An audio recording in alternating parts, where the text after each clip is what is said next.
ನಮಸ್ಕಾರ, ಈ ನ್ಯೂಸ್ ಟಿವಿಗೆ ಸ್ವಾಗತ. ನಾನು ಮುರಳೀಧರ್. ಮೊದಲಿಗೆ ಹೆಡ್ಲೈನ್ಸ್.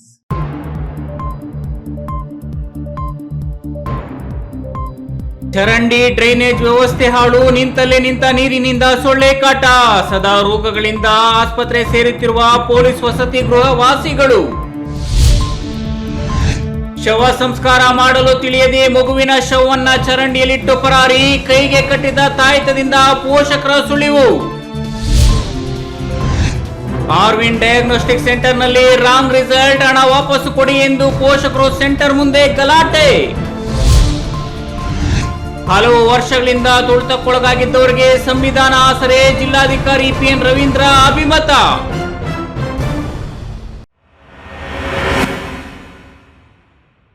ವಾರ್ತೆಗಳ ವಿವರ.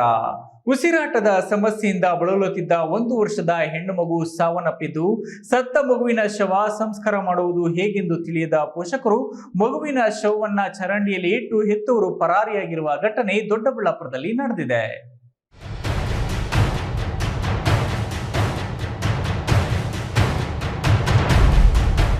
ಉಸಿರಾಟದ ಸಮಸ್ಯೆಯಿಂದ ಬಳಲುತ್ತಿದ್ದ 1 ವರ್ಷದ ಹೆಣ್ಣು ಮಗು ಸಾವನ್ನಪ್ಪಿದ್ದು, ಸತ್ತ ಮಗುವಿನ ಶವ ಸಂಸ್ಕಾರ ಮಾಡುವುದು ಹೇಗೆಂದು ತಿಳಿಯದ ಪೋಷಕರು ಮಗುವಿನ ಶವವನ್ನು ಚರಂಡಿಯಲ್ಲಿ ಇಟ್ಟು ಹೆತ್ತವರು ಪರಾರಿಯಾಗಿರುವ ಘಟನೆ ದೊಡ್ಡಬಳ್ಳಾಪುರದಲ್ಲಿ ನಡೆದಿದೆ. ದೊಡ್ಡಬಳ್ಳಾಪುರ ತಾಲೂಕಿನ ಬಾಶೆಟ್ಟಹಳ್ಳಿಯ ಬಳಿ ಯಲಹಂಕ ಹಿಂದೂಪುರ ರಸ್ತೆ ಬದಿಯ ಚರಂಡಿಯಲ್ಲಿ 1 ವರ್ಷದ ಹೆಣ್ಣು ಮಗುವಿನ ಶವ ಪತ್ತೆಯಾಗಿತ್ತು.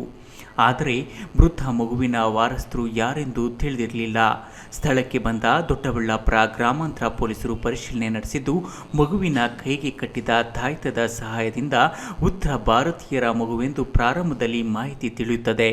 ಬಾಶೆಟ್ಟಹಳ್ಳಿಯಲ್ಲಿ ಕೈಗಾರಿಕಾ ಪ್ರದೇಶದಲ್ಲಿ ಬಹುತೇಕ ಉತ್ತರ ಭಾರತದಿಂದ ಬಂದ ಕಾರ್ಮಿಕರು ಇದ್ದಾರೆ. ಇದೇ ಸುಳುವಿನ ಮೇಲೆ ಪೊಲೀಸರು ಮಗುವಿನ ಫೋಟೋ ಇಟ್ಕೊಂಡು ಬಾಶೆಟ್ಟಹಳ್ಳಿ ಸುತ್ತಮುತ್ತ ವಿಚಾರಣೆ ನಡೆಸುತ್ತಿದ್ದಾಗ ಹೆತ್ತವರು ಪತ್ತೆಯಾಗಿದ್ದು, ಬಿಹಾರದ ಪ್ರಮೇಶ್ ಮತ್ತು ವಿಭಾಕುಮಾರಿ ದಂಪತಿಯ 1 ವರ್ಷದ ಮಗು ರುಚಿಕುಮಾರಿ ಎಂದು ತಿಳಿದು ಬಂದಿರುವುದಾಗಿ ಇನ್ಸ್ಪೆಕ್ಟರ್ ಮುನಿಕೃಷ್ಣ ತಿಳಿಸಿದ್ದಾರೆ. 1 ವಾರದ ಹಿಂದಷ್ಟೇ ಬಿಹಾರದಿಂದ ಬಂದಿದ್ದ ಪ್ರಮೇಶ್ ಮತ್ತು ವಿಭಾಕುಮಾರಿ ವೀರಾಪುರ ಗ್ರಾಮದಲ್ಲಿ ವಾಸವಾಗಿದ್ದರು. ಅನಾರೋಗ್ಯದಿಂದ ಬಳಲುತ್ತಿದ್ದ ರುಚಿಕುಮಾರಿ ಉಸಿರಾಟ ಸಮಸ್ಯೆಯಿಂದ ಸಾವನ್ನಪ್ಪಿದೆ. ಮಗುವಿನ ಶವ ಸಂಸ್ಕಾರ ಮಾಡುವುದು ಹೇಗೆಂಬ ಗೊಂದಲದಲ್ಲಿದ್ದ ದಂಪತಿ ಶವವನ್ನು ಚರಂಡಿಯಲ್ಲಿ ಇಟ್ಟು ಪರಾರಿಯಾಗಿದ್ದರು. ಮಗುವಿನ ಕೈಗೆ ಕಟ್ಟಿದ ತಾಯ್ತದ ಸಹಾಯದಿಂದ ಹೆತ್ತವರನ್ನು ಪತ್ತೆ ಮಾಡಲಾಗಿದ್ದು, ಆ ನಂತರ ಮಗುವಿನ ಶವ ಸಂಸ್ಕಾರ ಮಾಡಲಾಗಿದೆ. ಗುರು, ಈ ನ್ಯೂಸ್ ಟಿವಿ, ದೊಡ್ಡಬಳ್ಳಾಪುರ. ರೋಗಿಯೊಬ್ಬರಿಗೆ ಎಂಆರ್ಐ ಸ್ಕ್ಯಾನಿಂಗ್ ಮಾಡಿ 10,000 ಹಣ ಪಡೆದಿದ್ದ ಚಿಕ್ಕಬಳ್ಳಾಪುರ ನಗರದ Arvin diagnostic centre result complete wrong ಇದೆ. ಇದರಿಂದ ರೋಗದ ಲಕ್ಷಣಗಳೇ ಕಂಡು ಬರುವುದಿಲ್ಲ ಎಂದು ವೈದ್ಯರು ತಿಳಿಸಿದ್ದು, 10,000 ಪಡೆದು ಮಾಡಿಸಿದ ಸ್ಕ್ಯಾನಿಂಗ್ ಯಾಕೆ ತಪ್ಪಾಗುತ್ತೆ ಎಂದು ಕೇಂದ್ರದ ಮುಂದೆ ಜಮಾಯಿಸಿ ಪೋಷಕರು ಮಾಲೀಕರನ್ನ ತರಾಟೆಗೆ ತೆಗೆದುಕೊಂಡ ಸಂಪೂರ್ಣ ಹಣ ವಾಪಸ್ ಕೊಡುವಂತೆ ತಗಾದೆ ತೆಗೆದಿದ್ದಾರೆ.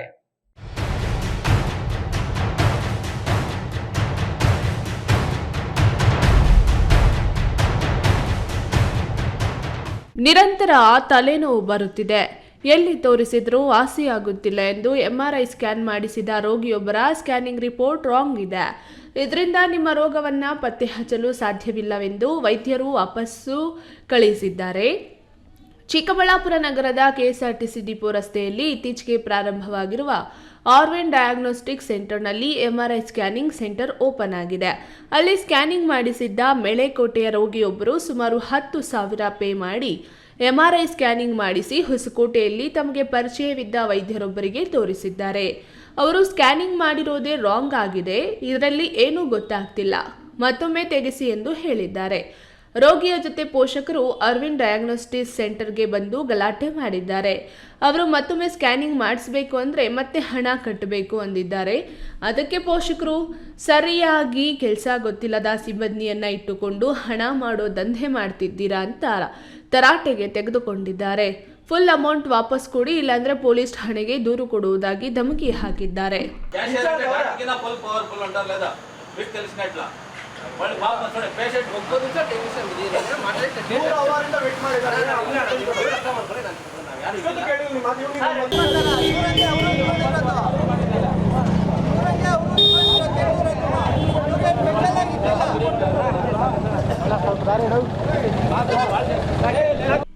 ಗ್ರಾಮೀಣ್ ಸ್ಕ್ಯಾನಿಂಗ್ ಸೆಂಟರ್ ನಡೆಸ್ತಿರೋ ಮಾಲೀಕ ಅರ್ಜುನ್ ಅನ್ನೋರು ಜಿಲ್ಲಾ ಸರ್ಕಾರಿ ಆಸ್ಪತ್ರೆಯಲ್ಲೂ ರೇಡಿಯಾಲಜಿಸ್ಟ್ ಆಗಿ ಕೆಲಸ ಮಾಡ್ತಿದ್ದು ಇಲ್ಲಿ ಖಾಸಗಿಯಾಗಿಯೂ ಸೆಂಟರ್ ನಡೆಸ್ತಿದ್ದಾರೆ. ಇಲ್ಲೇ ಹಿಂಗಾದ್ರೆ ಇನ್ನು ಆಸ್ಪತ್ರೆಯಲ್ಲಿ ಎಷ್ಟು ಮಾತ್ರ ರಿಪೋರ್ಟ್ ಕೊಡ್ತಾರೆ, ಇವರನ್ನ ನಂಬಿಕೊಂಡು ಸ್ಕ್ಯಾನಿಂಗ್ ಮಾಡಿಸಿದ್ರೆ ಏನು ಗತಿ ಅಂತ ಸಾರ್ವಜನಿಕರು ಮಾತಾಡಿಕೊಳ್ಳುತ್ತಿದ್ದುದು ಕಂಡುಬಂತು. KS ನಾರಾಯಣಸ್ವಾಮಿ, ಈ ನ್ಯೂಸ್ ಟಿವಿ, ಚಿಕ್ಕಬಳ್ಳಾಪುರ. ಅಸಮಾನತೆಯ ಕತ್ತಲಲ್ಲಿದ್ದ ಸಮಾನತೆಯ ಆಶಯಗಳಡಿ ಸಂವಿಧಾನ ನೀಡಿದ ಬಾಬಾ ಸಾಹೇಬ್ ಡಾಕ್ಟರ್ BR ಅಂಬೇಡ್ಕರ್ ಅವರು ಭಾರತಕ್ಕೆ ಬೆಳಕು ನೀಡಿದ ಸೂರ್ಯ. ಅವರ ಸಂವಿಧಾನದ ಬೆಳಕಿನ ಹಾದಿಯಲ್ಲಿಯೇ ಸರ್ವರನ್ನೊಳಗೊಂಡ ದೇಶ ಮುಂದುವರಿಯುತ್ತಿದೆ ಎಂದು ಜಿಲ್ಲಾಧಿಕಾರಿ PN ರವೀಂದ್ರ ಅಭಿಪ್ರಾಯಪಟ್ಟರು.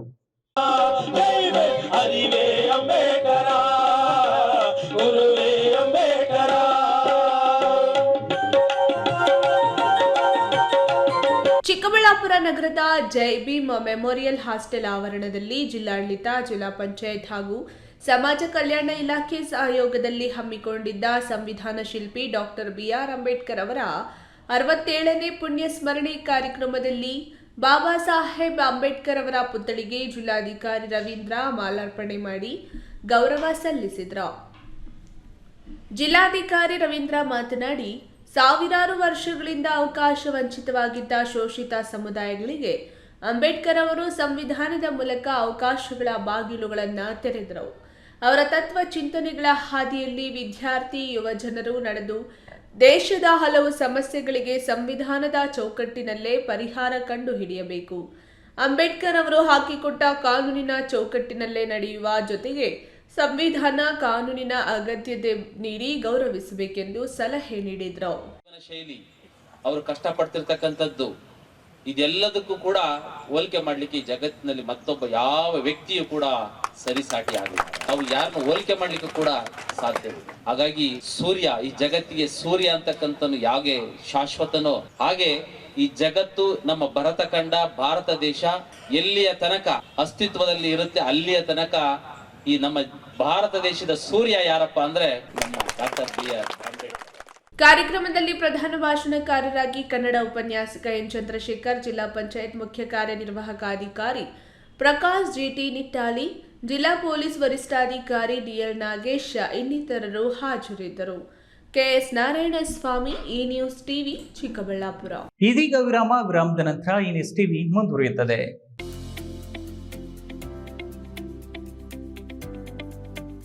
ಶಾಂತ ಸಮೂಹ ಶಿಕ್ಷಣ ಸಂಸ್ಥೆಗಳು ಪೇರೆಸಂದ್ರ, ಚಿಕ್ಕಬಳ್ಳಾಪುರ. ಪೇರೆಸಂದ್ರದ ಶಾಂತ ಸಮೂಹ ಶಿಕ್ಷಣ ಸಂಸ್ಥೆಯಲ್ಲಿ ಉದ್ಯೋಗ ಮತ್ತು ಸೇವಾ ಆಧಾರಿತ ನರ್ಸಿಂಗ್ ಕೋರ್ಸ್, ಅರೆ ವೈದ್ಯಕೀಯ ಕೋರ್ಸ್ಗಳು, ಪ್ರಯೋಗಾಲಯ ತರಬೇತಿ ಕೋರ್ಸ್ಗಳು, ಫಿಸಿಯೋಥೆರಪಿ, ಡಿ-ಫಾರ್ಮಾ ಮತ್ತು ಬಿ-ಫಾರ್ಮಾ ಕೋರ್ಸ್ಗಳಿಗೆ ದಾಖಲಾತಿಗಳು ಆರಂಭವಾಗಿದೆ. ನಿಮ್ಮ ಉಜ್ವಲ ಭವಿಷ್ಯಕ್ಕಾಗಿ ಆರೋಗ್ಯ ಶಿಕ್ಷಣ ಕೋರ್ಸ್ಗಳಿಗೆ ಇಂದೇ ದಾಖಲಾತಿ ಪಡೆಯಿರಿ. ಮಕ್ಕಳ ಹೈಯರ್ ಎಜುಕೇಶನ್, ಮಗಳ ಮದುವೆ, ಕನಸಿನ ಸ್ವಂತ ಮನೆ, ಇಷ್ಟಕ್ಕೆಲ್ಲ ಹಣ ಹೇಗ್ ಹೊಂದ್ಸೋದು ಅಂತ ಟೆನ್ಷನ್ ಅಲ್ಲಿದ್ದೀರಾ? ಇರೋ ಚಿನ್ನನ ಅಡ ಇಡೋಕ್ ಹೋದ್ರೆ ಬಡ್ಡಿ ಮೇಲ್ ಬಡ್ಡಿ ಕಟ್ಬೇಕು. ಬೇಡ, ಮಾರ್ಬಿಡೋಣ ಅಂದ್ರೆ ಅರ್ಧ ಬೆಲೆ ಕೇಳ್ತಾರೆ ಅನ್ನೋ ಆತಂಕದಲ್ಲಿದ್ದೀರಾ? ಟೆನ್ಷನ್ ಬಿಡಿ, ಇಂದೇ ಹಿಂದೂಸ್ತಾನ್ ಗೋಲ್ಡ್ ಕಂಪನಿಗೆ ಬನ್ನಿ. ನೀವ್ ಅಡ ಇಟ್ಟಿರೋ ಚಿನ್ನವನ್ನ ಬಿಡಿಸ್ತಾರೆ ಹಾಗೂ ನಿಮ್ಮಲ್ಲಿರೋ ಚಿನ್ನವನ್ನ ಇಂದಿನ ಆನ್ಲೈನ್ ಬೆಲೆಗೆ ಕೊಂಡುಕೊಂಡು ತಕ್ಷಣ ನಿಮ್ ಬಾಕಿ ಹಣ ಕೊಡ್ತಾರೆ. ಹಿಂದೂಸ್ತಾನ್ ಗೋಲ್ಡ್ ಕಂಪನಿ, ಇದು ನಿಮ್ಮ company. Hindustan Gold Company. It's your company. ವಿರಾಮದ ನಂತರ ಈ ನ್ಯೂಸ್ ಟಿವಿಗೆ ಸ್ವಾಗತ. ಗೌರಿಬಿದನೂರು ನಗರ ವ್ಯಾಪ್ತಿಯ ಮಾದನಹಳ್ಳಿ ಕೆರೆಯಲ್ಲಿ ನಿರ್ಮಿಸಿರುವ ಪೊಲೀಸ್ ವಸತಿ ಗೃಹಗಳಲ್ಲಿ ವಾಸವಾಗಿರುವ ನಿವಾಸಿಗಳಿಗೆ ಸ್ಥಳೀಯ ನಗರಸಭೆ ಮೂಲಭೂತ ಸೌಕರ್ಯಗಳನ್ನು ಒದಗಿಸುತ್ತಿಲ್ಲ ಎಂದು ಇಲ್ಲಿನ ವಾಸಿಗಳು ತಮ್ಮ ಅಳಲನ್ನ ತೋಡಿಕೊಂಡಿದ್ದಾರೆ.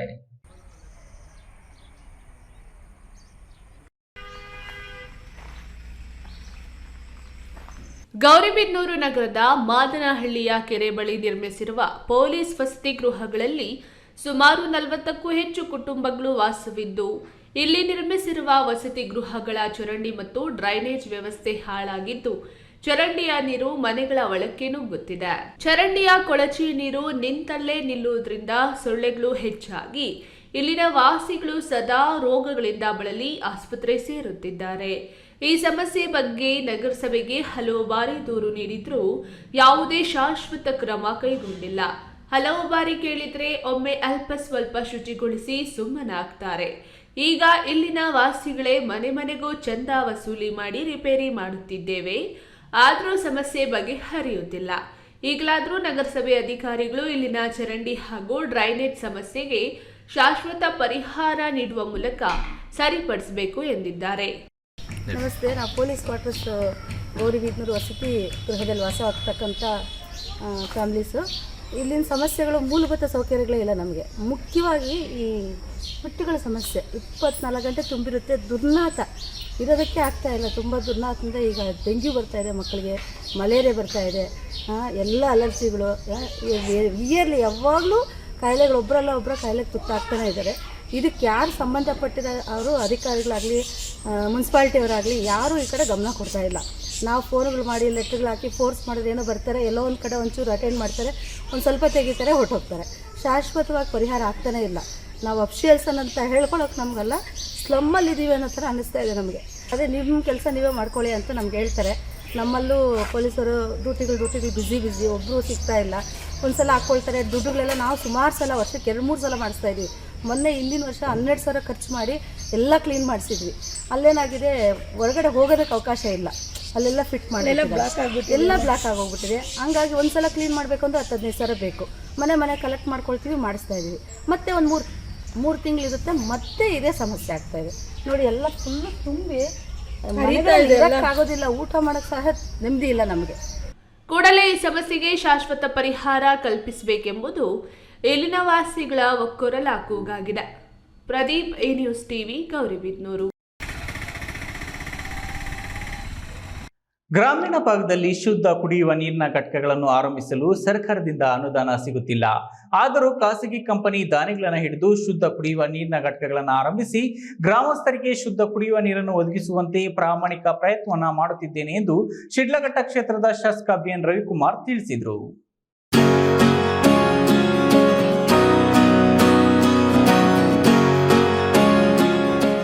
ಶಿಡ್ಲಘಟ್ಟ ತಾಲೂಕಿನ ಹೊಸಪೇಟೆ ಗ್ರಾಮ ಪಂಚಾಯಿತಿಯ ಜಯದೇವಗಾನಹಳ್ಳಿ, ಮಲ್ಲೇನಹಳ್ಳಿ, ಫಕೀರನಹೊಸಹಳ್ಳಿ, ಕಲ್ಯಾಪುರದಲ್ಲಿ ಶುದ್ಧ ಕುಡಿಯುವ ನೀರಿನ ಘಟಕ, ಅಂಗನವಾಡಿ ಕಟ್ಟಡ, ಶಾಲಾ ಕೊಠಡಿಗಳ ಉದ್ಘಾಟನಾ ಕಾರ್ಯಕ್ರಮ ನಡೆಯಿತು. ಈ ವೇಳೆ ಶಾಸಕ ರವಿಕುಮಾರ್ ಮಾತನಾಡಿ, ಜನರಿಗೆ ಶುದ್ಧ ಕುಡಿಯುವ ನೀರು ನೀಡುವುದು ಸರ್ಕಾರ, ಜನಪ್ರತಿನಿಧಿಗಳಾದ ನಮ್ಮ ಜವಾಬ್ದಾರಿಯಾಗಿದೆ. ಹಾಗಾಗಿ ಕಂಪನಿಗಳನ್ನು ಹಿಡಿದು ಮತ್ತು ದಾನಿಗಳ ಮೂಲಕ ಶುದ್ಧ ನೀರಿನ ಘಟಕಗಳನ್ನು ಆರಂಭಿಸಲಾಗ್ತಿದೆ. ನಮ್ಮ ಶಿಡ್ಲಘಟ್ಟ ತಾಲೂಕು ತೀರಾ ಹಿಂದುಳಿದ ತಾಲೂಕಾಗಿದ್ದು ಶಿಕ್ಷಣ, ಆರೋಗ್ಯ ಇನ್ನಿತರೆ ಎಲ್ಲ ಕ್ಷೇತ್ರಗಳಲ್ಲೂ ನಾವು ಬೇರೆ ತಾಲೂಕುಗಳಿಗೆ ಹೋಲಿಸಿದ್ದಲ್ಲಿ ತೀರಾ ಹಿಂದೆ ಬಿದ್ದಿದ್ದೇವೆ. ನಾನು ನನ್ನ ಆಕಾರ ಇರುವವರೆಗೂ ಶಿಕ್ಷಣ ಮತ್ತು ಆರೋಗ್ಯಕ್ಕೆ ಹೆಚ್ಚು ಒತ್ತು ನೀಡಲಿದ್ದು ಎಲ್ಲರ ಸಹಕಾರ ಇರಲಿದೆ ಎಂದರು. ಇವತ್ತು ಈ ಒಂದು ಎದಲ್ತಿಪ್ಪೇನಹಳ್ಳಿ ಗ್ರಾಮದಲ್ಲಿ ಸರ್ಕಾರಿ ಕಿರಿಯ ಪ್ರಾಥಮಿಕ ಶಾಲೆಯ ಒಂದು ಉದ್ಘಾಟನೆ ಹಾಗೂ ತಾಲೂಕಿನಲ್ಲಿ ಕುಡಿಯೋ ನೀರ ಘಟಕಗಳು, ಶುದ್ಧ ಕುಡಿಯೋ ನೀರ ಘಟಕಗಳು 4 ಘಟಕಗಳು ಇವತ್ತು ಎಲ್ಲ ನಮ್ಮ ಸಂಬಂಧಪಟ್ಟಂಥ ಇಲಾಖೆ ಅಧಿಕಾರಿಗಳು, ಎಲ್ಲ ಮುಖಂಡರು ಮತ್ತು ಗ್ರಾಮ ಪಂಚಾಯಿತಿಗಳ ಸಹಕಾರದಿಂದ ಇವತ್ತು ಈ ಒಂದು ಉದ್ಘಾಟನೆ ಕಾರ್ಯಕ್ರಮವನ್ನು ಹಮ್ಮಿಕೊಂಡಿದ್ದೀರಿ. ಹೊಸಪೇಟೆ ಗ್ರಾಮ ಪಂಚಾಯಿತಿಯ SC/ST ಅನುದಾನದ 25% ಹಾಗೂ 15ನೇ ಹಣಕಾಸು ಯೋಜನೆ, Sathya Sai Annapurna trust, X1 mobile ಉನ್ನತಿ ಸಂಸ್ಥೆಯ ಅನುದಾನದಲ್ಲಿ ನಿರ್ಮಿಸಿದ್ದ ಶುದ್ಧ ಕುಡಿಯುವ ನೀರಿನ ಘಟಕ, ಸರ್ಕಾರಿ ಶಾಲಾ ಕೊಠಡಿಯನ್ನು ಉದ್ಘಾಟಿಸಲಾಯಿತು. ಹೊಸಪೇಟೆ ಗ್ರಾಮ ಪಂಚಾಯಿತಿ ಅಧ್ಯಕ್ಷ HM ಮಂಜುನಾಥ್ ಗೌಡ, ಉಪಾಧ್ಯಕ್ಷೆ Jayamma, PDO Yamuna Rani, PLD bank ನಿರ್ದೇಶಕ CV ನಾರಾಯಣಸ್ವಾಮಿ, ಮುಖಂಡರಾದ ಬ್ಯಾಂಕ್ ಮುನಿಯಪ್ಪ, ತಾದೂರು ರಘು ಇನ್ನಿತರರು ಹಾಜರಿದ್ದರು. Veerapura Manjunath, A news TV, Sidlaghatta.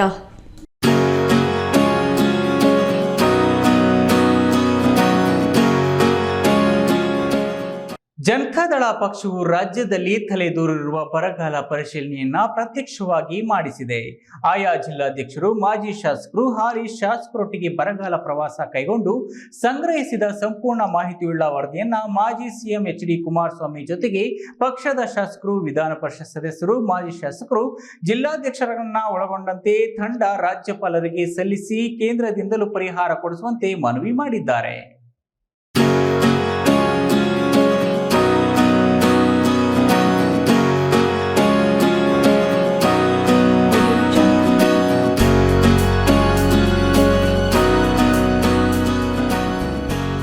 ರಾಜ್ಯ ಹಿಂದೆಂದೂ ಕಾಣದ ಬರಗಾಲವನ್ನು ಈ ವರ್ಷ ನೋಡಿದೆ. ಮುಂಗಾರು ಮಳೆ, ಹಿಂಗಾರು ಮಳೆಗಳೆರಡೂ ಕೈಕೊಟ್ಟು ಬಿತ್ತಿದ ಬೆಳೆಗಳೆಲ್ಲ ಬೆಳೆದು ಫಸಲು ನೀಡದೆ ಒಣಗಿ ಅಪಾರ ನಷ್ಟವನ್ನ ಉಂಟು ಮಾಡಿವೆ. ಕೇಂದ್ರ ಹಾಗೂ ರಾಜ್ಯ ತಂಡಗಳೆರಡೂ ಬರಪೀಡಿತ ಪ್ರದೇಶಕ್ಕೆ ಭೇಟಿ ಕೊಟ್ಟು ಬರಗಾಲ ನಷ್ಟದ ಪ್ರಮಾಣವನ್ನು ಸಂಗ್ರಹಿಸಿವೆ. ಅದರ ಆಧಾರದ ಮೇಲೆ ರಾಜ್ಯ ಸರ್ಕಾರ ಕೇಂದ್ರಕ್ಕೆ 35,000 ಕೋಟಿಗೆ ಡಿಮ್ಯಾಂಡ್ ಇಟ್ಟಿದೆ. ಆದರೆ ಕೇಂದ್ರ ಸರ್ಕಾರ ಇನ್ನೂ ಬಿಡಿ ಕಾಸು ಬಿಡುಗಡೆ ಮಾಡಿಲ್ಲ. ಸರ್ಕಾರ ಪರಿಶೀಲನೆ ಬೆನ್ನಲ್ಲೇ ವಿರೋಧ ಪಕ್ಷಗಳು ಬರಗಾಲ ವೀಕ್ಷಣೆಯನ್ನ ಮಾಡಿವೆ. ಜೆಡಿಎಸ್ ಪಕ್ಷದ ವತಿಯಿಂದ ಆಯಾ ಜಿಲ್ಲೆಯ ಶಾಸಕರು, ಮಾಜಿ ಶಾಸಕರು, ಮುಖಂಡರ ಸಮಿತಿಯೊಂದಿಗೆ ಗ್ರಾಮೀಣ ಭಾಗಕ್ಕೆ ತೆರಳಿ ಬರಗಾಲದ ತೀವ್ರತೆಯನ್ನ ಸಂಗ್ರಹಿಸಿವೆ.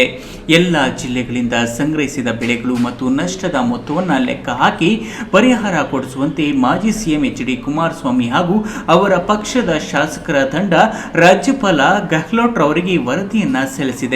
ಆ ವರದಿ ಸಲ್ಲಿಕೆ ತಂಡದಲ್ಲಿ ಚಿಕ್ಕಬಳ್ಳಾಪುರ ಜಿಲ್ಲೆಯ ಶಾಸಕ ರವಿಕುಮಾರ್, ಮಾಜಿ ಶಾಸಕರು ಬಚ್ಚೇಗೌಡ ಹಾಗೂ ಜಿಲ್ಲಾಧ್ಯಕ್ಷ ಕೆ ಮುನೇಗೌಡರು ಭಾಗಿಯಾಗಿದ್ದರು.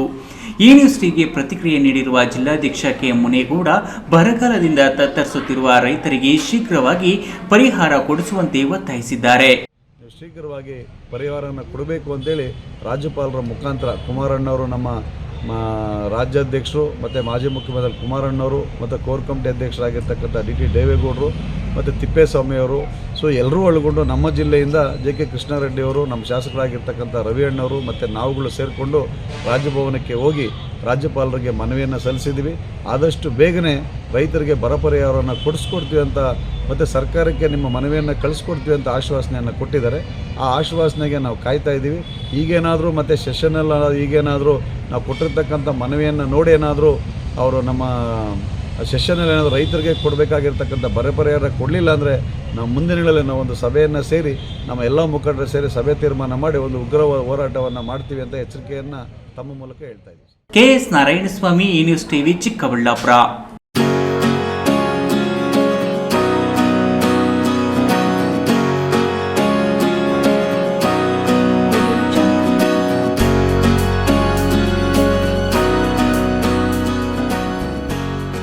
ಬಾಬಾ ಸಾಹೇಬರು ಪರಿನಿರ್ವಾಣದ ದಿನದಂದು ಪ್ರತಿಯೊಬ್ಬ ಭಾರತೀಯ ಪ್ರಜೆ ಅವರಿಗೆ ಗೌರವ ಸಮರ್ಪಿಸುವ ಕೆಲಸ ಮಾಡುವಂತಾಗಬೇಕು ಎಂದು ಪ್ರಜಾ ವಿಮೋಚನಾ ಬಹುಜನ ಸಮಿತಿ ರಾಜ್ಯಾಧ್ಯಕ್ಷ ಬಿಚ್ಚುವಾರ ನಾಗರಾಜ್ ಹೇಳಿದರು.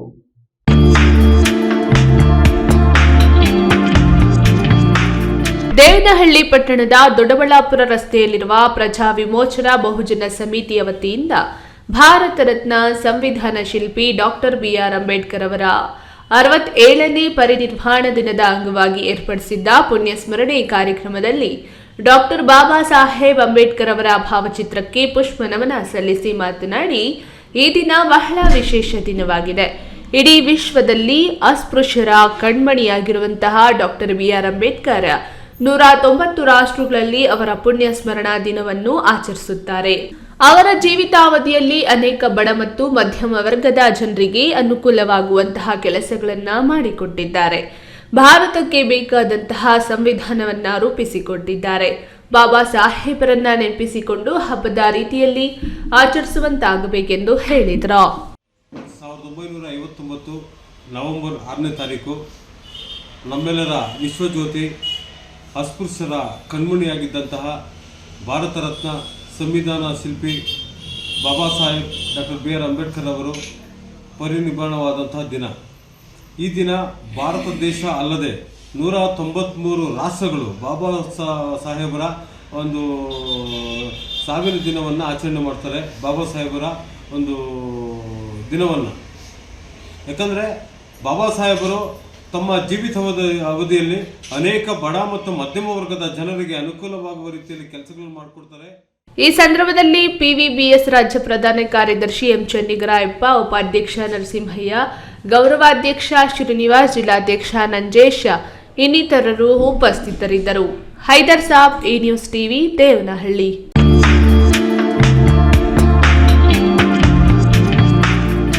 ಅರಣ್ಯ ಅಧಿಕಾರಿಯಾಗಿ ಪರಿಸರ ಸಂರಕ್ಷಣೆ, ಅರಣ್ಯ ರಕ್ಷಣೆ ಜೊತೆಗೆ ಹಾವುಗಳನ್ನು ಕೂಡ ಸಂರಕ್ಷಿತವಾಗಿ ಹಿಡಿದು ಸಂರಕ್ಷಣೆ ಮಾಡುವ ಕೆಲಸದಲ್ಲಿ ತೊಡಗಿರುವ ಈ ಅರಣ್ಯ ಅಧಿಕಾರಿ ಇದುವರೆಗೂ ಸುಮಾರು 2,000ಕ್ಕೂ ಹೆಚ್ಚು ಹಾವುಗಳನ್ನು ಸಂರಕ್ಷಣೆ ಮಾಡಿದ್ದಾರೆ.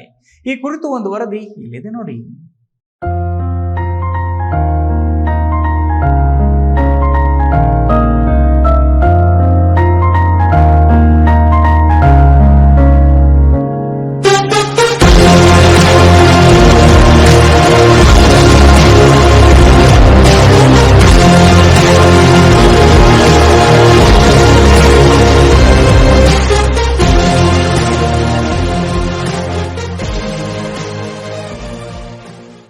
ಇಲ್ಲೊಬ್ಬ ಉರಗ ಪ್ರೇಮಿ ಹಾಗೂ ಉಪವಲಯ ಅರಣ್ಯಾಧಿಕಾರಿ ಮಾತ್ರ ಹೂವು ಹಿಡಿದಷ್ಟೇ ಸಲೀಸಾಗಿ ಹಾವುಗಳನ್ನು ಹಿಡಿಯುತ್ತಾರೆ. ಎಲ್ಲಾದರೂ ಹಾವು ಕಾಣಿಸಿಕೊಂಡು ಜನ ಭಯಭೀತರಾದರೆ ಅಥವಾ ಹಾವುಗಳು ಸಂಕಷ್ಟಕ್ಕೆ ಒಳಗಾಗಿದ್ರೆ ಅವರಲ್ಲಿ ಬಂದು ಆಪ್ತ ರಕ್ಷಕರಾಗಿ ನಿಲ್ಲುತ್ತಾರೆ. ಇಲ್ಲಿವರೆಗೆ ಅವರು ಸುಮಾರು 2,000ಕ್ಕೂ ಹೆಚ್ಚು ಹಾವುಗಳನ್ನು ಹಿಡಿಯುವ ಮೂಲಕ ಸ್ನೇಕ್ ಯಲ್ಲಪ್ಪ ಎಂತಲೇ ಪ್ರಸಿದ್ಧಿ ಪಡೆದುಕೊಂಡಿದ್ದಾರೆ. ಚಿಕ್ಕಬಳ್ಳಾಪುರ ಜಿಲ್ಲೆಯ ಗೌರಿಬಿದನೂರು ತಾಲೂಕಿನ ಉಪವಲಯ ಅರಣ್ಯಾಧಿಕಾರಿಯಾಗಿರುವ ಯಲ್ಲಪ್ಪ ಬಿ ಕರೋರ ಅವರು ವೃತ್ತಿಯಿಂದ ಅರಣ್ಯಾಧಿಕಾರಿ, ಪರಿಸರ ಪ್ರೇಮಿಯೂ ಹೌದು. ಹಾವು ಕಂಡೊಡನೆ ಯಾರಾದರೂ ಕರೆ ಮಾಡಿ ಮಾಹಿತಿ ನೀಡಿದ್ರೂ ಸಾಕು, ಕೆಲ ಕ್ಷಣಗಳಲ್ಲೇ ಅಲ್ಲಿ ಪ್ರತ್ಯಕ್ಷರಾಗ್ತಾರೆ. 11 ವರ್ಷಗಳಿಂದ ಸುಮಾರು 2,000ಕ್ಕೂ ಅಧಿಕ ವಿವಿಧ ಜಾತಿಯ ಹಾವುಗಳನ್ನು ಹಿಡಿದು ನಿರ್ಜನ ಹಾಗೂ ಅರಣ್ಯ ಪ್ರದೇಶಕ್ಕೆ ಬಿಟ್ಟಿರುವ ಖ್ಯಾತಿ ಅರಣ್ಯಾಧಿಕಾರಿ ಯಲ್ಲಪ್ಪ ಅವರಿಗೆ ಸಲ್ಲಬೇಕು. ಎಲ್ಲಿಯೇ ಹಾವು ಕಂಡ್ರೆ ನನಗೆ ಕರೆ ಮಾಡಿ, ಹಾವು ಹಿಡಿಯುವ ದುಸ್ಸಾಹಸ ಮಾಡುವುದಾಗಲಿ ಕೊಂದು ಹಾಕುವುದಾಗಲಿ ಮಾಡಬೇಡಿ ಎನ್ನುತ್ತಾರೆ ಯಲ್ಲಪ್ಪ. ಯಲ್ಲಪ್ಪ ಅವರನ್ನ ಸಂಪರ್ಕಿಸಲು ಈ ಸಂಖ್ಯೆಗೆ ಕರೆ ಮಾಡಿ +91 8970722990. Pradeep, I news TV, Gauribidanur. ಸುಮ್ಮನೆ ಪ್ರಚಾರ ಮಾಡ್ತಾರೆ.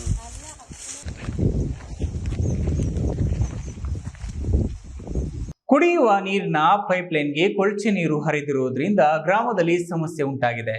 ಶಾಲಾ ಮಕ್ಕಳಲ್ಲಿ ಅನಾರೋಗ್ಯ ಉಂಟಾಗಿದ್ದು ಗ್ರಾಮಸ್ಥರ ದೂರಿನ ಮೇರೆಗೆ ಪರಿಶೀಲನೆ ನಡೆಸಿದ್ದು 2 ದಿನದಲ್ಲಿ ಕುಡಿಯುವ ನೀರಿನ ಪೈಪ್ಲೈನ್ ಅನ್ನು ಬದಲಾಯಿಸುವುದಾಗಿ ದೇವನಹಳ್ಳಿ ತಾಲೂಕು ವಿಶ್ವನಾಥಪುರ ಪಿಡಿಒ ತಿಳಿಸಿದ್ದಾರೆ.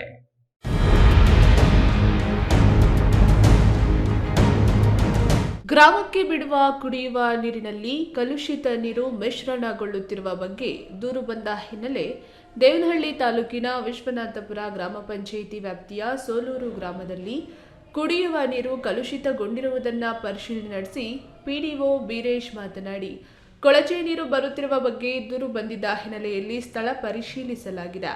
ಗ್ರಾಮಸ್ಥರು ಕಲುಷಿತ ನೀರನ್ನು ಬಳಸದಿರಲು ಸಲಹೆ ಮಾಡಲಾಗಿದೆ. ಇನ್ನೆರಡು ದಿನದಲ್ಲಿ ವ್ಯವಸ್ಥಿತವಾಗಿ ಕುಡಿಯುವ ನೀರನ್ನು ಒದಗಿಸಿಕೊಡಲಾಗುತ್ತದೆ ಎಂದು ಹೇಳಿದರು. ಕೊಳಚೆ ನೀರು ಬರ್ತಾ ಇದೆ ಅಂತ ಹೇಳಿ ಕಂಪ್ಲೇಂಟ್ ಬಂದಿತ್ತು. ಅದಕ್ಕೆ ಸ್ಥಳ ಪರಿಶೀಲನೆ ಮಾಡಿದ್ದೀನಿ. ಕೊಳಚೆ ನೀರು ಬರ್ತಾ ಇರೋದು ನಿಜ ಆಯಿತಾ. ಹೀಗಾಗಿ ಅದನ್ನು ಸರಿಪಡಿಸಿ ಹೊಸ ಪೈಪ್ಲೈನ್ ಮಾಡಿಸಿ ಅದನ್ನು ಶೀಘ್ರದಲ್ಲಿ ಅಂದರೆ ಒಂದು 2 ದಿನ ಒಳಗಡೆ ಸರಿಪಡಿಸೋಕ್ಕೆ ಕ್ರಮ ವಹಿಸ್ತೀವಿ. ಶಾಲಾ ಸಹ ಶಿಕ್ಷಕ ಚನ್ನರೆಡ್ಡಿ ಕೆ ಮಾತನಾಡಿ, ಸರ್ಕಾರಿ ಶಾಲಾ ಮಕ್ಕಳಲ್ಲಿಯೂ ಆರೋಗ್ಯದ ಸಮಸ್ಯೆ ಕಾಡುತ್ತಿದ್ದು ಶಾಲೆಯಲ್ಲಿ ಮಕ್ಕಳಿಗೆ ನೆಗಡಿ, ಕೆಮ್ಮು, ಜ್ವರ ಕಾಡುತ್ತಿದೆ. ಆಸ್ಪತ್ರೆಯಲ್ಲಿ ಪರೀಕ್ಷಿಸಲಾಗಿದೆ. ವೈರಲ್ ಫೀವರ್ ಎಂದು ವೈದ್ಯರು ಹೇಳಿರುತ್ತಾರೆ. ಮಕ್ಕಳಿಗೆ ಈಗಾಗಲೇ ಮನೆಗಳಲ್ಲಿ ಬಿಸಿ ನೀರು ಕಾಯಿಸಿ ಕುಡಿಯುವಂತೆ ಜಾಗೃತಿ ಮೂಡಿಸಲಾಗಿದೆ ಎಂದರು. ನಮ್ಮ ಶಾಲೆಯಲ್ಲಿ ಮಕ್ಕಳಿಗೆ ನೆಗಡಿ, ಕೆಮ್ಮು, ಸ್ವಲ್ಪ ಜ್ವರ ಕಾಣಿಸ್ತಾ ಇದೆ. ಕೆಲವರು ಹಾಸ್ಪಿಟ್ಲಿಗೆ ಹೋಗಿ ಅದನ್ನು ಟೆಸ್ಟ್ ಮಾಡಿಸಿದಾಗ ವೈರಲ್ ಫೀವರ್ ಅಂತ ಹೇಳ್ತಾ ಇದ್ದಾರೆ. ಅದಕ್ಕೆ ನಾವು ಮಕ್ಕಳಿಗೆ ಸಜೆಷನನ್ನು ಕೊಟ್ಟಿದ್ದೀವಿ, ಬಿಸಿ ನೀರನ್ನು ಕಾಯಿಸಿ ಕುಡೀರಿ ಅಂತ ಹೇಳಿದ್ದೀವಿ. ಹೈದರ್ ಸಾಬ್, ಈ ನ್ಯೂಸ್ ಟಿವಿ, ದೇವನಹಳ್ಳಿ. ಭಾರತಕ್ಕೆ ಬಲಿಷ್ಠವಾದ ಸಂವಿಧಾನ ರಚಿಸಿಕೊಟ್ಟ ಸಂವಿಧಾನ ಶಿಲ್ಪಿ ಬಾಬಾ ಸಾಹೇಬ್ ಅಂಬೇಡ್ಕರ್ ಅವರ ಆದರ್ಶಗಳನ್ನು ಪಾಲಿಸಿ ಅವರ ಆಶಯಗಳನ್ನು ಉಳಿಸಿದಾಗ ಮಾತ್ರ ಅವರಿಗೆ ನಿಜವಾದ ಗೌರವ ಕೊಟ್ಟಂತೆ ಆಗುತ್ತದೆ ಎಂದು ಮುಖಂಡ ಆದಿನಾರಾಯಣಪ್ಪ ತಿಳಿಸಿದರು.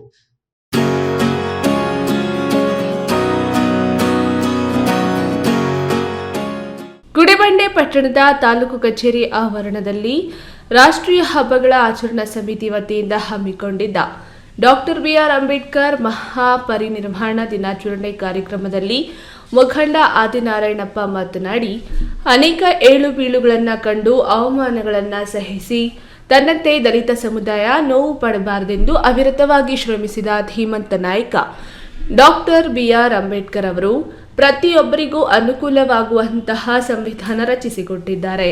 ಅವರ ಆದರ್ಶಗಳನ್ನು ಹಾಗೂ ಆಶಯಗಳನ್ನು ಪಾಲಿಸಿದಾಗ ಮಾತ್ರ ಅವರಿಗೆ ನಿಜವಾದ ಗೌರವ ಕೊಟ್ಟಂತಾಗುತ್ತದೆ ಎಂದರು. ಕಾರ್ಯಕ್ರಮದಲ್ಲಿ ದಲಿತ ಮುಖಂಡರುಗಳು ಅಂಬೇಡ್ಕರ್ ಅವರ ಕ್ರಾಂತಿ ಗೀತೆಗಳನ್ನು ಹಾಡಿದರು. ವೇದಿಕೆ ಕಾರ್ಯಕ್ರಮಕ್ಕೂ ಮುನ್ನ ಪಟ್ಟಣದ ಹೊಸ ಬಸ್ ನಿಲ್ದಾಣದ ಬಳಿ ಇರುವ ಅಂಬೇಡ್ಕರ್ ಅವರ ಪುತ್ಥಳಿಗೆ ಮಾಲಾರ್ಪಣೆ ಮಾಡಿ ಗೌರವಿಸಲಾಯಿತು.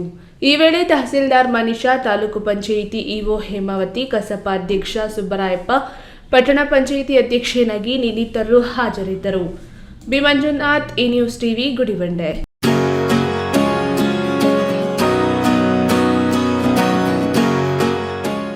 ಚಿಕ್ಕಬಳ್ಳಾಪುರ ವಿಧಾನಸಭಾ ಕ್ಷೇತ್ರವನ್ನ ತೋಟಗಾರಿಕಾ ಕ್ಷೇತ್ರವಾಗಿ ರೂಪಿಸಲು ಪಿಎಲ್ಡಿ ಬ್ಯಾಂಕ್ ಪಾತ್ರ ಮಹತ್ತರವಾಗಿದೆ.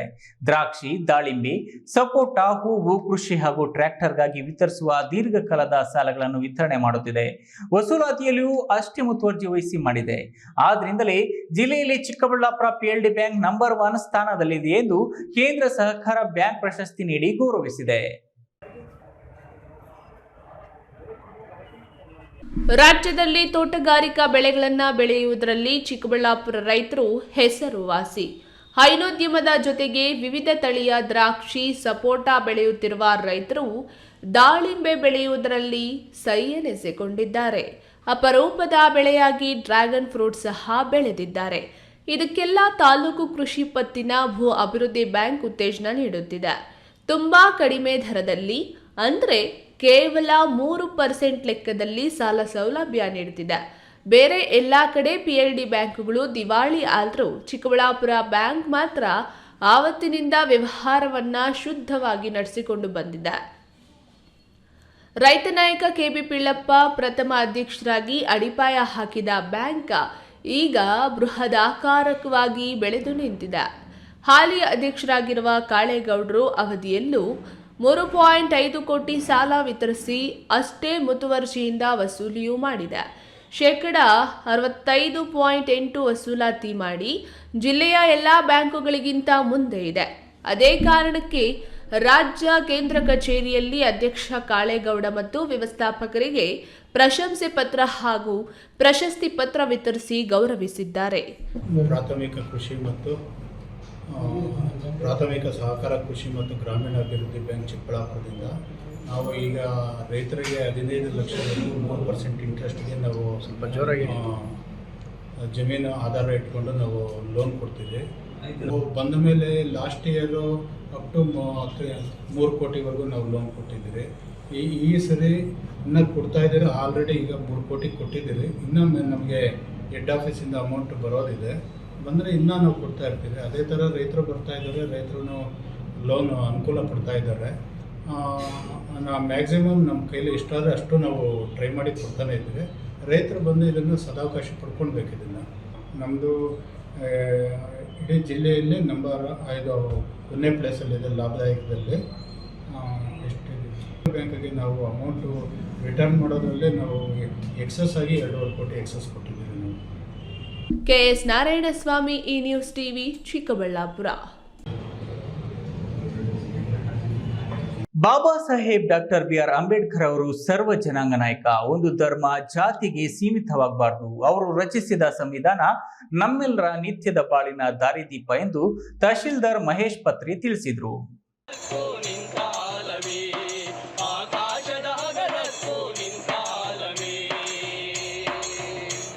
ಗೌರಿಬಿದನೂರು ನಗರದ ಹೊರವಲಯದಲ್ಲಿರುವ ಸಮಾನತಾ ಸೌಧ ಬಳಿ ಮಹಾಮಾನವತಾವಾದಿ ಸಂವಿಧಾನ ಶಿಲ್ಪಿ ಭಾರತ ರತ್ನ ಡಾಕ್ಟರ್ ಬಿ.ಆರ್. ಅಂಬೇಡ್ಕರ್ 67ನೇ ಪರಿನಿರ್ವಾಣ ಕಾರ್ಯಕ್ರಮದಲ್ಲಿ ತಹಸೀಲ್ದಾರ್ ಮಹೇಶ್ ಪತ್ರಿ ಭಾಗವಹಿಸಿ ಮಾತನಾಡಿ, ಅಂಬೇಡ್ಕರ್ ಅವರು ಜೀವನ ಉದ್ದಕ್ಕೂ ಶೋಷಿತ, ದಲಿತ, ದಮನಿತರ ಏಳಿಗೆಗೆ ಶ್ರಮಿಸಿದ ಮಾನವತಾವಾದಿ. ಸಂವಿಧಾನದಲ್ಲಿ ಅನೇಕ ಕಾಯ್ದೆಗಳನ್ನು ರೂಪಿಸಿ ಬಡವರ ಏಳಿಗೆಗೆ ಅನುವು ಮಾಡಿಕೊಟ್ಟರು. ನಾವು ಅಧಿಕಾರಿಗಳು ಕಚೇರಿಗಳಲ್ಲಿ ದಲಿತ ಕೆಲಸ ಕಾರ್ಯಗಳನ್ನು ತ್ವರಿತವಾಗಿ ಮಾಡಿಕೊಡುತ್ತೇವೆಂದು ಶಪಥ ಮಾಡಬೇಕಿದೆ ಎಂದರು. ಅದಕ್ಕೆ ಡಾಕ್ಟರ್ ಬಿ.ಆರ್. ಅಂಬೇಡ್ಕರ್ ಅವರು ಬರೆದಂತಹ ಸಂವಿಧಾನ. ಸೊ ಅವರು ನಮಗೆ ಕೇವಲ ಇವತ್ತು ಅವರು ದೇಹ ತ್ಯಜಿಸಬಹುದು, ಆದರೆ ಅವರ ಆತ್ಮ, ಆಮೇಲೆ ಅವ್ರ ಏನು ಕನಸುಗಳು, ಆಮೇಲೆ ಅವರ ದೇಹ ದೋಷಗಳು ಏನಿದ್ದಾವೆ ಅದು ಸಂವಿಧಾನ ಅಂತ ಇರೋ ಎಂದೂ ಅಳಿಸಲಾಗದಂತಹ ಪುಸ್ತಕದಲ್ಲಿ ಇದೆ. ಅದು ಇರುವವರೆಗೂ ಅಂಬೇಡ್ಕರ್ ಅವರ ಹೆಸರು ಯಾವಾಗೂ ಅಜರಾಮರವಾಗಿರುತ್ತೆ. ಇವತ್ತು ನಾವೆಲ್ಲರೂ ಕೂಡ ಯಾರು ದಲಿತರಿದ್ದಾರೆ, ಯಾರು ಹಿಂದುಳಿದವರಿದ್ದಾರೆ, ಯಾರು ಶೋಷಣೆಗೆ ಒಳಗಾಗಿದ್ದಾರೆ, ನಾವೆಲ್ಲ ಅಧಿಕಾರಿಗಳು ಕೂಡ ಈ ಒಂದು ದಿನದ ಅಂಗವಾಗಿ ಶಪಥ ಮಾಡಬೇಕಾಗಿದೆ. ನಾವೆಲ್ಲರಿಗೂ ಕೂಡ ದೀನ ದಲಿತರ ಪರವಾಗಿ ನಾವು ಕೆಲಸ ಮಾಡ್ತೀವಿ. ಪರಿನಿರ್ವಹಣಾ ದಿನದಲ್ಲಿ ಮುಖ್ಯ ಕಾರ್ಯನಿರ್ವಾಹಕ ಹರೀಶ್, ದಲಿತ ಮುಖಂಡ ಹಾಗೂ ವಕೀಲ ಬಿಕೆ ನರಸಿಂಹಮೂರ್ತಿ, ತಾಲೂಕು ಆರೋಗ್ಯ ಅಧಿಕಾರಿ ಚಂದ್ರಮೋಹನ್ ರೆಡ್ಡಿ, ಸಮಾಜ ಕಲ್ಯಾಣಾಧಿಕಾರಿ ಚೆನ್ನಪ್ಪ ಗೌಡ ಮುಂತಾದವರು ಹಾಜರಿದ್ದರು. ಪ್ರದೀಪ್, ಎ ನ್ಯೂಸ್ ಟಿವಿ, ಗೌರಿಬಿದ್. ಇದೀಗ ವಿರಾಮದ ನಂತರ ಈ ನ್ಯೂಸ್ ಟಿವಿ ಮುಂದುವರಿಯುತ್ತದೆ. ಪರಿಶ್ರಮ ನೀಟ್ ಅಕಾಡೆಮಿ ಸಾಮಾನ್ಯ ಕುಟುಂಬದ ವಿದ್ಯಾರ್ಥಿಯನ್ನ ದೇಶದ ಅಸಾಮಾನ್ಯ ವೈದ್ಯರನ್ನಾಗಿ ರೂಪಿಸೋದು ನಮ್ಮ ಜವಾಬ್ದಾರಿ. 1 ವರ್ಷದ ನೀಟ್ ಲಾಂಗ್ ಟರ್ಮ್ಗೆ ದಾಖಲಾತಿಗಳು ಪ್ರಾರಂಭವಾಗಿದೆ. ಜೈನ್ ಮಿಷನ್ ಆಸ್ಪತ್ರೆ ಜೈನ್ ಮಿಷನ್ ಟ್ರಸ್ಟ್ನ ಲಾಭರಹಿತ ಉಪಕ್ರಮ. ಕರ್ನಾಟಕ ರಾಜ್ಯ ಬೀಜ ನಿಗಮ ಪಕ್ಕ, ಬಿಬಿ ರಸ್ತೆ, ಚಿಕ್ಕಬಳ್ಳಾಪುರ. ದಶಕಗಳಿಂದ ಆರೋಗ್ಯ ಕ್ಷೇತ್ರದಲ್ಲಿ ಲಾಭರಹಿತವಾಗಿ ಸೇವೆ ಸಲ್ಲಿಸುತ್ತಿರುವ ಜೈನ್ ಮಿಷನ್ ಆಸ್ಪತ್ರೆ ದಿನದ 24 ಗಂಟೆ ತುರ್ತು ಚಿಕಿತ್ಸೆಯಿಂದ ಹಿಡಿದು ಎಲ್ಲಾ ಕಾಯಿಲೆಗಳಿಗೂ ಇಲ್ಲಿ ಚಿಕಿತ್ಸೆ ಲಭ್ಯ. ದೂರವಾಣಿ ಸಂಖ್ಯೆ 08156295108. ತುರ್ತು ಸಹಾಯವಾಣಿ 6364464470. ಸರ್ಕಾರದ ಆದೇಶದಂತೆ ಈಗ ಸಾರ್ವಜನಿಕರ ಆಸ್ತಿಗಳನ್ನೆಲ್ಲ ಆಸ್ತಿ ಕಣಜಾನ ಒಂದು ತಂತ್ರಾಂಶದಲ್ಲಿ ಅಳವಡಿಸಲು ಸೂಚಿಸಿರುವುದರಿಂದ ನಗರಸಭಾ ಚಿಕ್ಕಬಳ್ಳಾಪುರ ವ್ಯಾಪ್ತಿಯಲ್ಲಿರ್ತಕ್ಕಂಥ ಎಲ್ಲ ಸಾರ್ವಜನಿಕ ಆಸ್ತಿಗಳನ್ನು ಈ ಆಸ್ತಿ ಕಣಜಾನ ತಂತ್ರಾಂಶದಲ್ಲಿ ಗಣಕೀಕರಣಗೊಳಿಸೋದು ಅಗತ್ಯವಾಗಿರುತ್ತದೆ. ಈ ಹಿನ್ನೆಲೆಯಲ್ಲಿ ಸಾರ್ವಜನಿಕರು ತಮ್ಮ ಆಸ್ತಿಗೆ ಸಂಬಂಧಿಸಿದಂಥ ಮಾಲೀಕರ ಭಾವಚಿತ್ರ, ದೂರವಾಣಿ ಸಂಖ್ಯೆ ಹಾಗೂ ಸ್ವತ್ತಿನ ಭಾವಚಿತ್ರಗಳನ್ನು ನಮ್ಮ ಕಚೇರಿಯಿಂದ ನಿಯೋಜಿಸಿರ್ತಕ್ಕಂಥ ನೌಕರರಿಗೆ, ಸಿಬ್ಬಂದಿಗಳಿಗೆ ಆದಷ್ಟು ತ್ವರಿತವಾಗಿ ಕೊಡಲು ಈ ಮೂಲಕ ಕೋರಲಾಗಿದೆ. ಇಲ್ಲ ಅಂತಂದರೆ ಮುಂದೆ ಮತ್ತೊಮ್ಮೆ ಆಸ್ತಿ ಕಣದಲ್ಲಿ ಸೇರಿಸಲು ತಡವಾಗಬಹುದು ಅಥವಾ ಒಂದ್ಸಲ ಸೇರಿಸಿರೋದನ್ನು ಚೇಂಜ್ ಮಾಡೋದಕ್ಕೆ ಕಷ್ಟ ಆಗ್ಬೋದು. ಈ ಹಿನ್ನೆಲೆಯಲ್ಲಿ ಒಂದೇ ಸಲ ನಾವು ಎಲ್ಲ ಡಾಕ್ಯುಮೆಂಟ್ನ ಕರೆಕ್ಟಾಗಿರೋದನ್ನು ಅಪ್ಲೋಡ್ ಮಾಡಿದ್ರೆ ಮತ್ತೊಮ್ಮೆ ಅವ್ರನ್ನ ಆಸ್ತಿ ಡಾಕ್ಯುಮೆಂಟ್ಗಳನ್ನ ಕೇಳೋದು ತಪ್ಪುತ್ತೆ.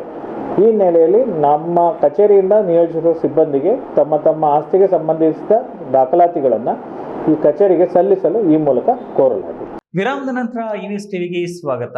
ಇದೀಗ ಸಂಕ್ಷಿಪ್ತ ಸುದ್ದಿಗಳು.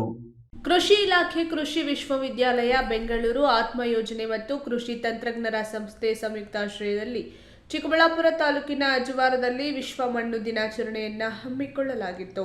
ರೈತರಿಗೆ, ಸಾರ್ವಜನಿಕರಿಗೆ ಫಲವತ್ತಾದ ಮಣ್ಣು, ಅದಕ್ಕೆ ನೀಡಬೇಕಾದ ರಾಸಾಯನಿಕಗಳ ಬಗ್ಗೆ ಜಾಗೃತಿ ಮೂಡಿಸಿದರು.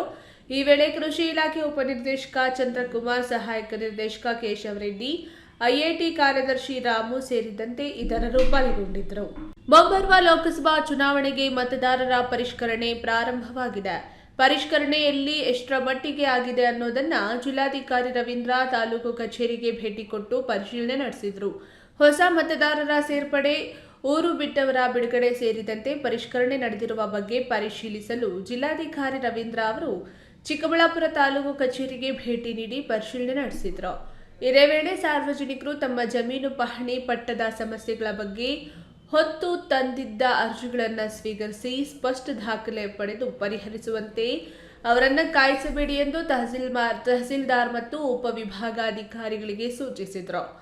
ಈ ವೇಳೆ ಉಪವಿಭಾಗ ಅಧಿಕಾರಿ ಅಶ್ವಿನ್, ತಹಸೀಲ್ದಾರ್ ಅನಿಲ್, ಇತರೆ ಅಧಿಕಾರಿ ವರ್ಗ ಹಾಜರಿದ್ದರು. ಕೊನೆಯದಾಗಿ ಮತ್ತೊಮ್ಮೆ ಹೆಡ್ಲೈನ್.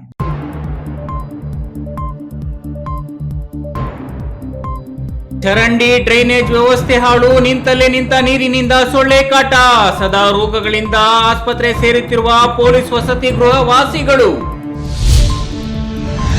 ಶವ ಸಂಸ್ಕಾರ ಮಾಡಲು ತಿಳಿಯದೆ ಮಗುವಿನ ಶವವನ್ನ ಚರಂಡಿಯಲ್ಲಿಟ್ಟು ಪರಾರಿ, ಕೈಗೆ ಕಟ್ಟಿದ ತಾಯಿತದಿಂದ ಪೋಷಕರ ಸುಳಿವು. ಆರ್ವಿನ್ ಡಯಾಗ್ನೋಸ್ಟಿಕ್ ಸೆಂಟರ್ನಲ್ಲಿ ರಾಂಗ್ ರಿಸಲ್ಟ್, ಹಣ ವಾಪಸ್ ಕೊಡಿ ಎಂದು ಪೋಷಕರು ಸೆಂಟರ್ ಮುಂದೆ ಗಲಾಟೆ. ಹಲವು ವರ್ಷಗಳಿಂದ ತುಳಿತಕ್ಕೊಳಗಾಗಿದ್ದವರಿಗೆ ಸಂವಿಧಾನ ಆಸರೆ, ಜಿಲ್ಲಾಧಿಕಾರಿ ಪಿಎನ್ ರವೀಂದ್ರ ಅಭಿಮತ. ದಿನನಿತ್ಯದ ಸುದ್ದಿ ಸ್ಪರ್ಶಕ್ಕಾಗಿ ತಪ್ಪದೆ ವೀಕ್ಷಿಸಿ ಈ ನ್ಯೂಸ್ ಟಿವಿ.